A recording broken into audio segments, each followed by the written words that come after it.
কোম্পানির 17 inch monitor লাগবে, আছে? হ্যাঁ আছে। আর মনিটরটা দেখা। কাস্টমার দিকে থাকাইলো না। বড় ভাই, কি লোক রে ভাই। এই পাইটু কোম্পানির মনিটরটার দাম কত? 3200 টাকা। এই প্রাইসে বাংলাদেশে কোনো জায়গায় পাইবেন না। আমি তো গুছাই কইতেছি। 3200। আচ্ছা ভাই, আমি তো এই মনিটর কখনো কিনি নাই বুঝছেন, তো আমার একটা বন্ধু কইছে এই পাইটু কোম্পানির মনিটরটা নাকি অনেক ভালো হইব। আচ্ছা ভাই, এই পাইটু কোম্পানির মনিটরের বিশেষত্বটা কি?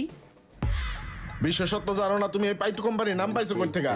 এত বিশেষত্ব জানি না তুমি কি করবা? কিনার আগে তো মনিটর details কিনতে আইছো, জানবি মনিটর সব। কিনা লয়ে যাও। আমি কেন স্কুল খুলে বইছি যে তোমার আমি হিগাম বিশেষত্ব? এমনি কেমনি ব্যবসা আল্লাহ রে আল্লাহ, এই ব্যাটার ব্যবহার তো দেখতেছি খুবই খারাপ।